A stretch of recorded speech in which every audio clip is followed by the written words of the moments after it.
Hello everyone! So today, aalis kami apat.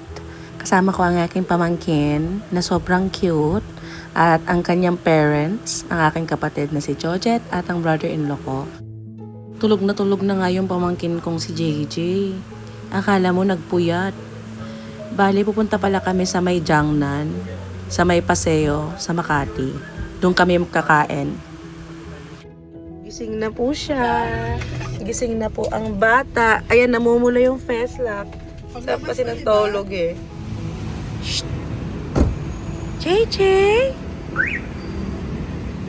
Pero pa siyang marka na. Sabi nga. Na tinulugan.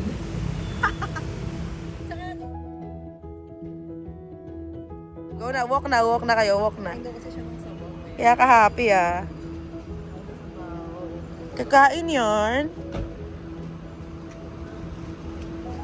Kabang naman ng batang yan.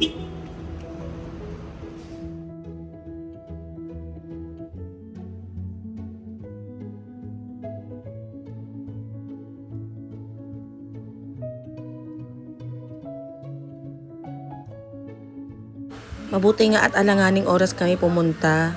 Wala pang 5 kaya onti pa lang yung tao sa loob. Hindi namin kailangan mag-antay ng matagal. Kasi usually, marami daw talagang kumakain dito. At ayan si JJ, nagpa-practice ng kanyang pag-akyat sa stairs. At bago kami umupo, kailangan mo nang sagutan yung parang exam nila. Diyos lang. Bale, o-order ka na ng mga pagkain na gusto mo. Mabuti nga at meron silang baby chair dito para si JJ ay hindi masyadong makakulit-kulit. Ang hirap kasi niyang ipabehave. Ang dami niyang gustong gawin. At ayan yung nanay niya, hindi pa rin tapos sa pagsagot ng exam. Ang dami pa niyang iniisip na orderin. At finally, ayan, tapos na. Naantay lang namin yung order namin dumating. Yung ano niya? Sabi. Chicken gizzard daw.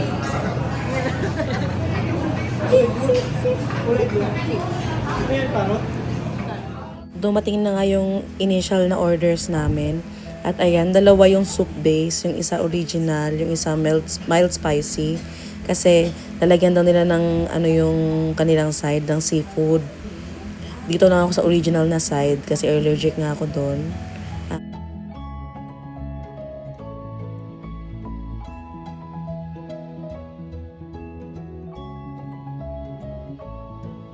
Nag-umpisa na rin mag-grill si Jet ng ibang mga meat.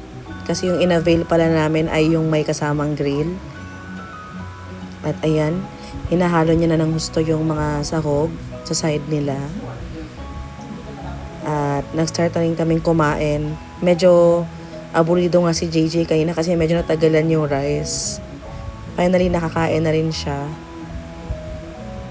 At ayan, nagwa-water break ang aming baby. Kung napapansin nyo, nawawala si Kuya JC at si JJ. Kasi nga, busog na pala siya, kaya nag-walking muna sila sa labas. Dahil ako medyo busog na rin, pinalitan ko naman si Kuya. Ako naman ang kasama ni JJ mag-practice walking. Ayan, buti na lang may magandang lakaran dito na hindi ganun karami yung tao. Kaya medyo okay yung pag-walking ng ating pamangkin. Babalik na rin kami sa loob dahil medyo matagal na kaming nagwo-walk na dalawa. Baka masobrahan siya.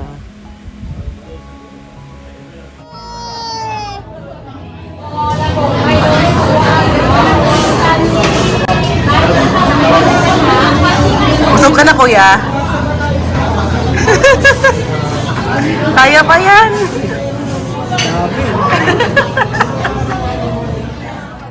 Ha? Wala pa dito? Akala ko hindi na matatapos yung hagdan. Apat na akit pa naman yung hagdan. Kain na uli. Aw. Kain na mga busog. Sarap yarn. May tatakas po dito, may tatakas. Tatakas na naman tong mag-amang to. Ayan, mga busog na kami. Hindi pa rin ako nakaligtas sa allergy. Namumula pa rin ang mukha ko. Ayan, pauwi na nga kami. Pero bago ang lahat, dadaan muna kami sa may Jayco para mag-coffee. Parehas kasi talaga kami ni Jet na mahilig magkape. Kaya si Kuya, naipit, kahit hindi mahilig magkape, napapasama sa aming coffee trips. Notebook talaga siya. Pang ano lang talaga. Maganda to pang jack. Pwede yung palitan yung laman. Great buy. Bale, hindi na pala kami magda-dine in kasi kailangan nang makabalik ni Kuya agad. At inaantay lang talaga namin yung take out namin na coffee at ibang pasalubong na donut sa bahay. Tuwang-tuwa na naman ako kasi passenger princess na naman ako for tonight dahil si Jet na naman ang magdadrive pa uwi. Ayun lang. Maraming salamat sa panonood.